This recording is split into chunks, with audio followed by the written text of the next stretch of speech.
Wir verlassen heute Lissabon und fahren Richtung Norden zu unserem nächsten Tagesziel Porto. Die 328 Kilometer lange Strecke fahren wir überwiegend auf der Autobahn.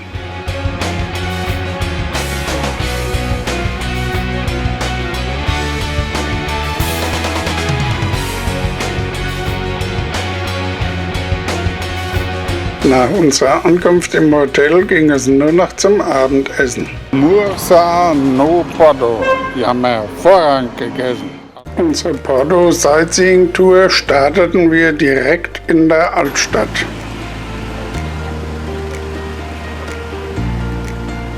Hier kann man viele sehenswerte alte Gebäude mit wunderschönen Fassaden bestaunen.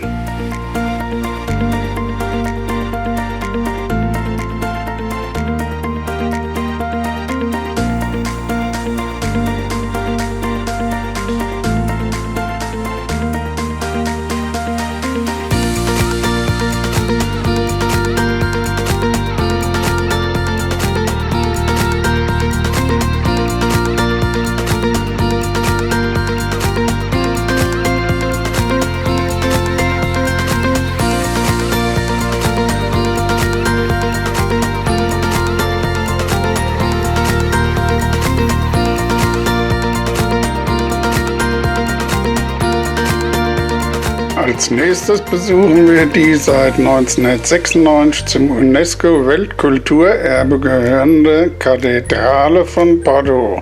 Sie liegt auf einem Hügel in der Altstadt. Der Bau wurde Anfang des 12. Jahrhunderts begonnen und der Kreuzgang wurde im 14. Jahrhundert errichtet. Im Laufe der Jahrhunderte fanden noch zahlreiche bauliche Veränderungen statt.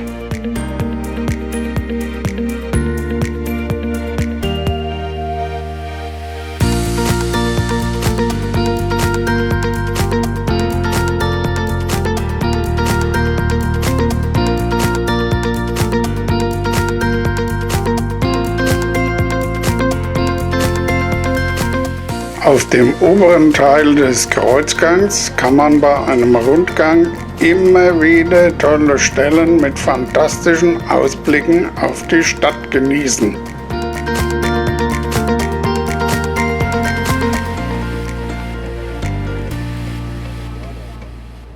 Über Treppen und mit dem Aufzug hinunter erreichen wir den am Douro gelegenen Stadtteil Ribeira. Hier sprudelt das Leben und wir kehren erst einmal in einem der vielen Restaurants ein.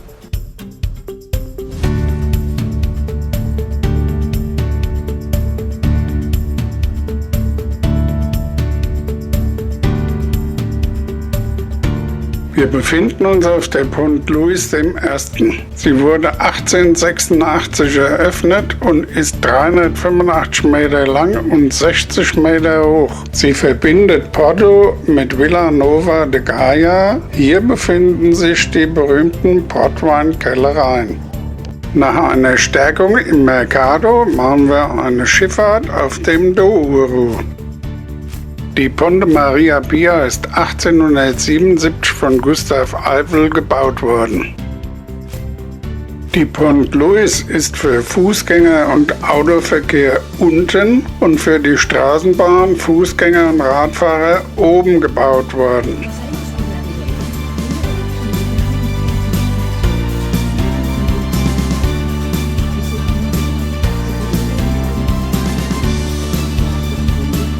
Als nächstes schweben wir mit der Teleférico de Gaia von der Talstation am Mercado hinweg über die Portweinkellereien hinauf zur Bergstation. Von dort geht's weiter mit der Metro do Porto.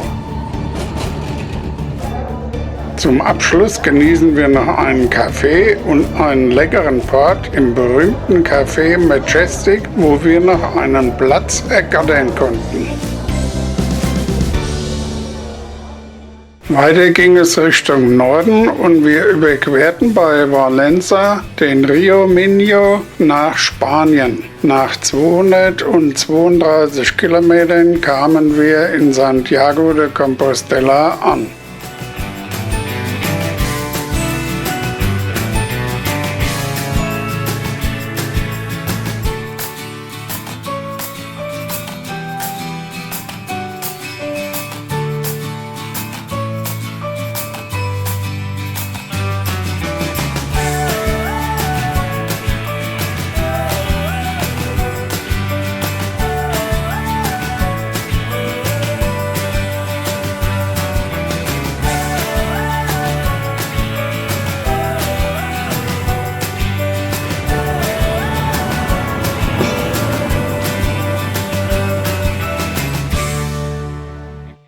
Wir schlendern durch enge, verwinkelte Gassen mit mittelalterlichem Flair. Vorbei an Cafés, Tapas-Bars und Restaurants. Dann liegt sie vor uns, gigantisch. Das Herzstück der Stadt. Die Kathedrale soll angeblich das Grab des Apostels Jakobus beherbergen, weshalb sie auch Ziel des Jakobswegs ist.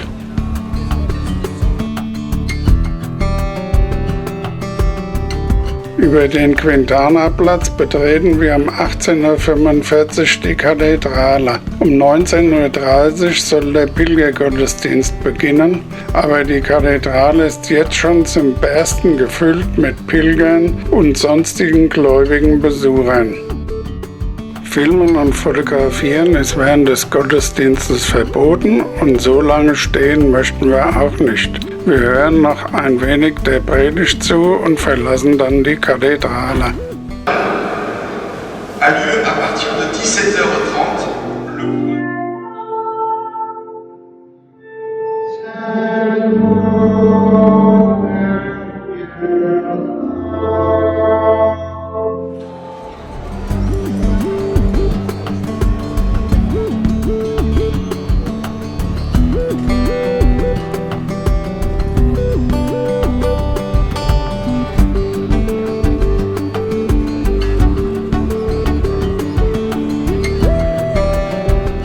Wir bewundern noch etwas die Schattenspiele auf dem Quintana-Platz, bevor wir in einer der vielen kleinen Tapas-Bars zum Abendessen einkehren und den Rückweg zum Hotel antreten.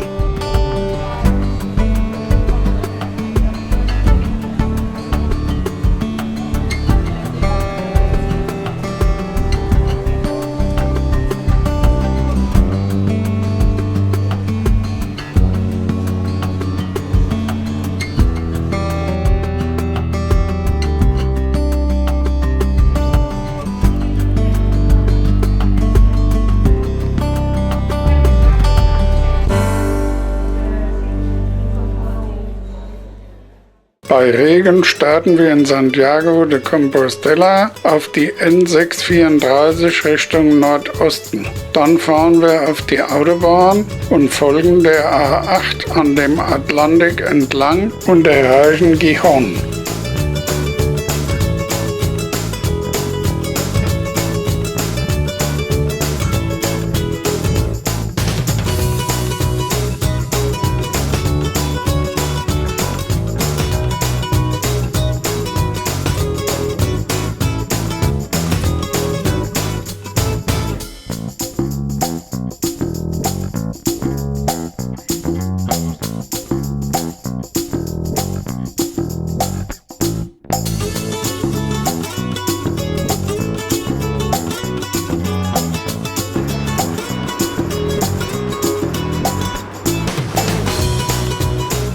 Nach dem Check-in im Hotel, dem Umparken unserer Motorräder in die nahegelegene Tiefgarage, begaben wir uns direkt gegenüber an den Strand zu einem kleinen Strandspaziergang.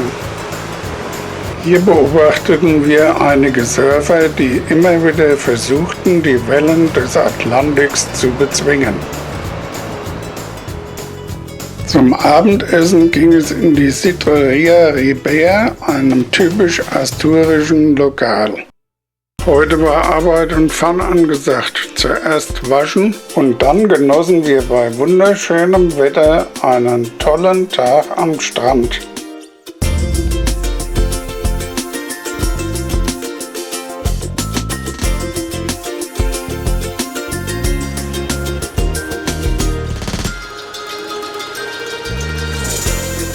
Oh, hier ist der Sonnenland Tourist. Seite aus der Sidreria hier aus Jean. Wir sind bis hier waren jetzt nicht außer uns sind nur Einheimische. Also es ist sensationell. Das Essen ist top und es gibt hier eine Spezialität, die hier das ausgeschenkt wird. Also wenn einmal John oder Schmecker, dann unbedingt Sidreria Ribera. Das ist Danke und tschüss. Wir starten bei schönem Wetter in Gijón auf unsere 347 Kilometer lange Tagesetappe. Wir fahren überwiegend die Autobahn, erreichen dann das Baskenland und stoßen wieder auf die N634 bis nach Zarautz.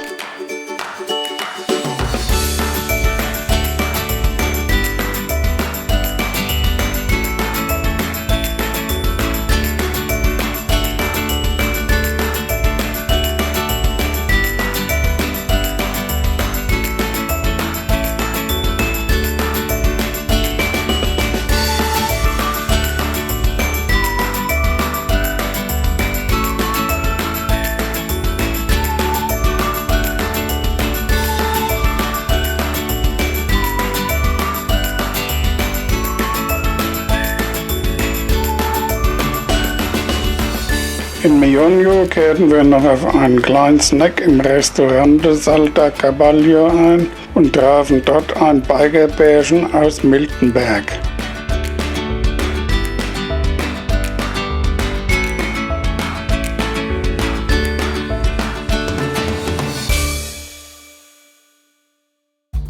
Wir hatten Glück und fanden einen öffentlichen Motorradparkplatz in unmittelbarer Nähe unseres Hotels Almeida in Zarautz. Vor dem Abendessen machten wir noch einen kleinen Spaziergang an der Strandpromenade von Zarautz. Wo sind wir hier? Zarautz. Zarautz. Das ist im Baskenland.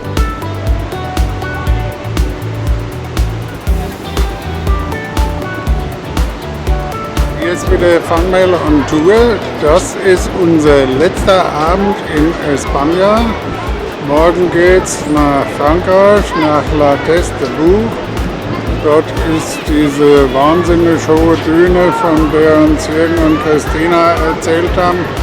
Und da werden wir morgen Abend sitzen mit einer Pulle Rotwein oder 2000 Bier, ein Baguette, Wurst, Schinken, was man halt alles so kriegt.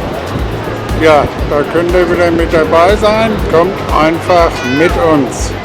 Und hier nochmal liebe Grüße aus Zarautz. Ciao. Ciao. Unsere 253 Kilometer lange Route führte uns bald über die Grenze nach Frankreich. In La Teste de Bug angekommen, machten wir erstmal Mittag, bevor wir weiterfuhren zu unserem gebuchten Hotel.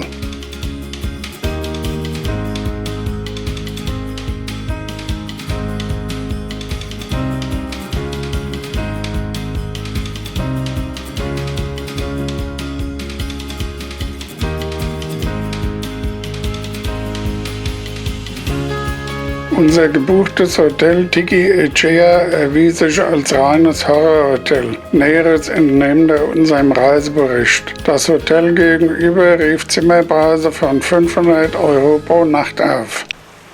Vom Schock erholt starteten wir unseren Spaziergang zur Düne. Die Dune du Pilat ist die höchste Wanderdüne Europas. Sie liegt an der Meeresöffnung des Bassin d'Arcachon und ist ca. 110 Meter hoch, 500 Meter breit und etwa 2,7 Kilometer lang. Ihr geschätztes Volumen beträgt 60 Millionen Kubikmeter. Auf der Westseite zum Meer hat sie eine Steigung zwischen 5 Grad und 20 Grad und die Ostseite fällt stark ab zwischen 30 Grad bis 40 Grad.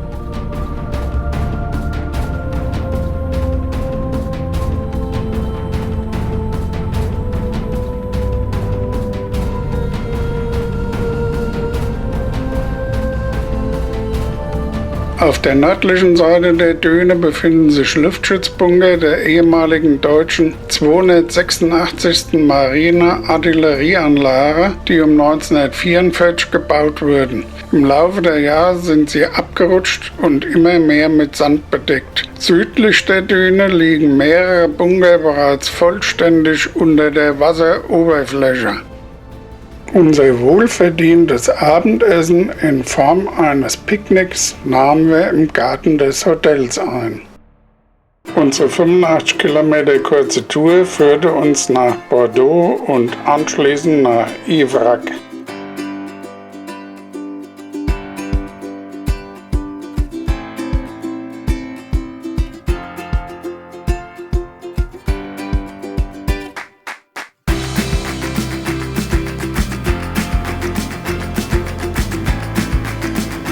Wir parken unsere Motorräder in der Stadt und gehen anschließend erst einmal was essen.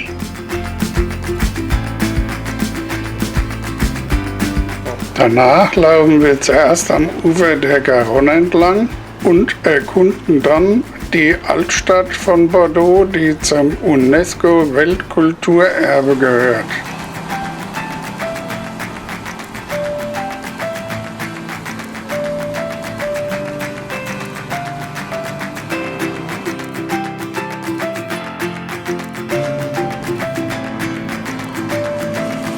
Wir verweilen noch etwas im kleinen Park am Place de la Bourse, bevor es weiter zum Hotel nach Yvrac geht.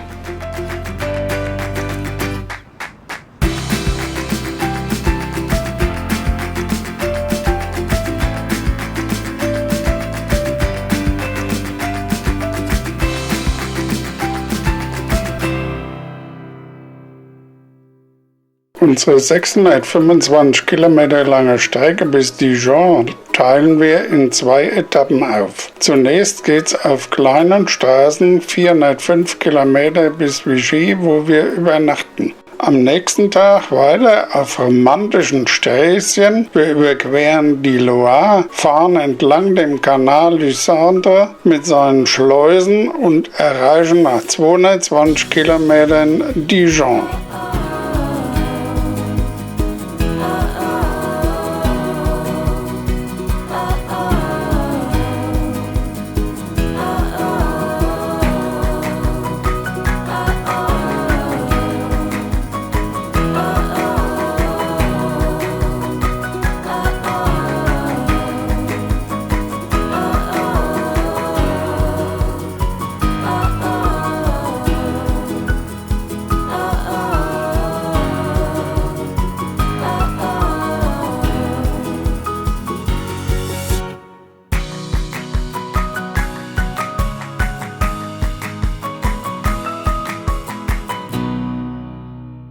Wir machen eine Mittagsrast an einer Boulangerie und fahren dann weiter am Canal du Centre mit seinen vielen Schleusen.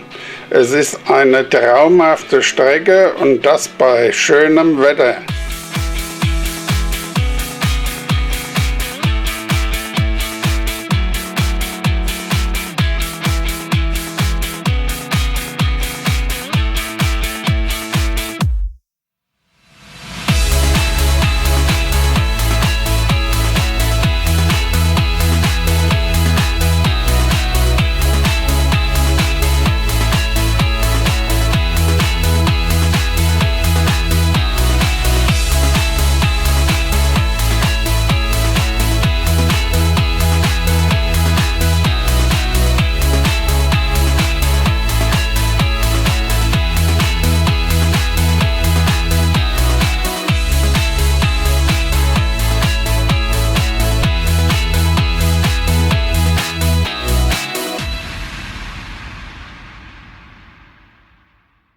Dijon, Hauptstadt des Burgund.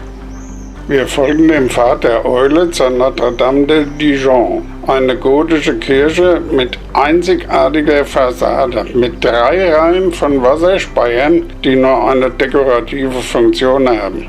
Sie wurde im 13. Jahrhundert erbaut.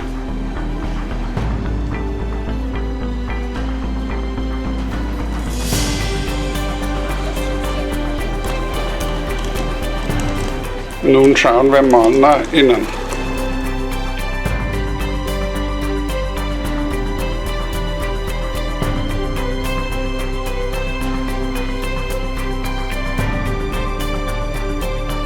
Das schöne Rosettenfenster erinnert tatsächlich an die Notre Dame in Paris.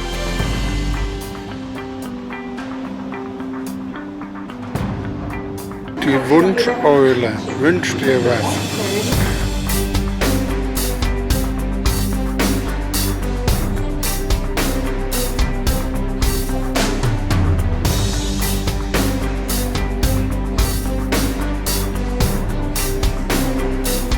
Hier gibt es aber auch den berühmten Dijon-Senf der Neuzeit.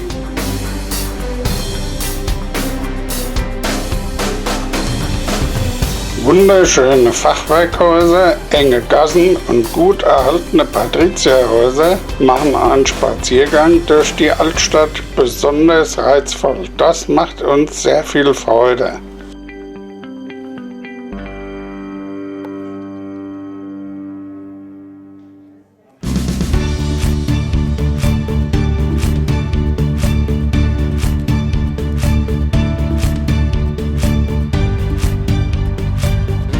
Wir folgen weiter dem Pfad der Eule und sind sehr gespannt, was wir noch alles zu sehen bekommen.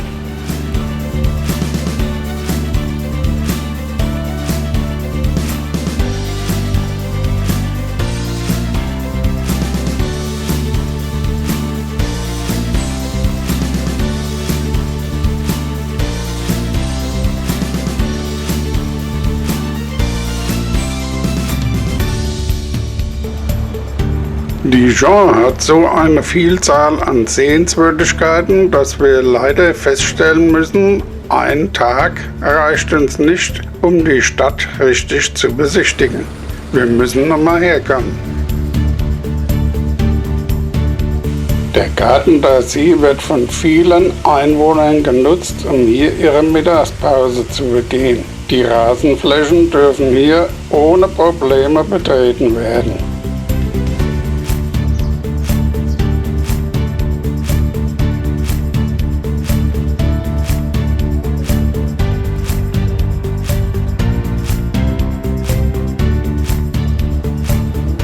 Zum Abschluss noch ein Wahrzeichen von Dijon, der Minuteur. Unsere 236 Kilometer lange Tour führte uns in die Vogesen nach Hochrothberg ins Hotel Rös, wo wir unsere Freunde Kerstin und Heiko trafen. Wir verließen Dijon über die D70 und fuhren deren weiteren Verlauf entlang der Saône, die wir bei Grès überquerten und dann weiter Richtung Vogesen fuhren.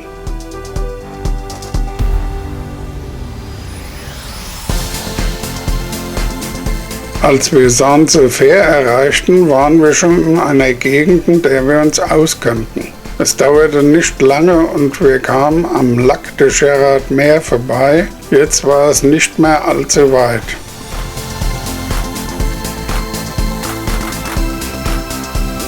Ab hier hatten wir noch einmal wunderschöne Motorradstrecken, die uns auch über den Col de la Schlucht führten, der sich leider in den letzten Jahren sehr verändert hat und zum Touristenmagnet geworden ist.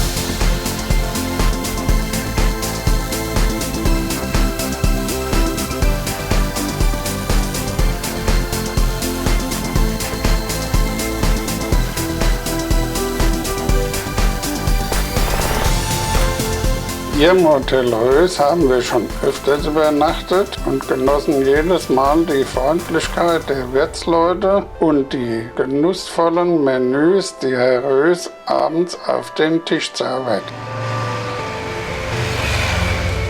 Jetzt erstmal ein Fahrbier genießen und am nächsten Tag trafen wir auch noch Kerstin und Heiko. Bei unserer Tour zu den 1000 Weihern war das Wetter so schlecht, sodass wir hier nur einige Szenen im Abspann zeigen. Weitere Videoaufnahmen von dieser tollen Gegend bei schönem Wetter findet ihr in unseren Vogesen-Videos von 2001, 2014 und 2016.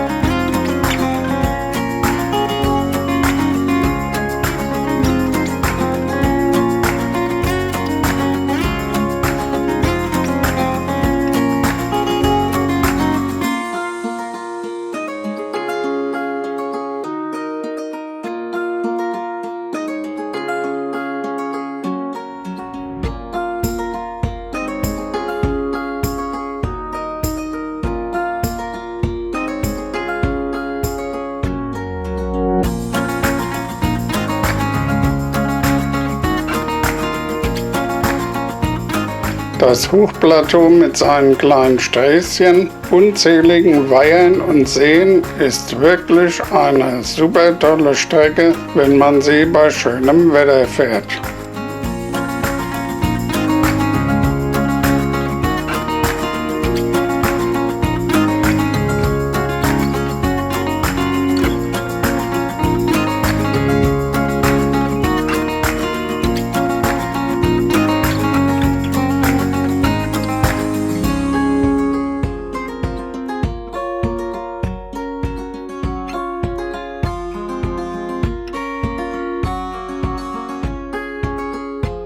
Jeder Motorradurlaub geht einmal zu Ende, so auch dieser.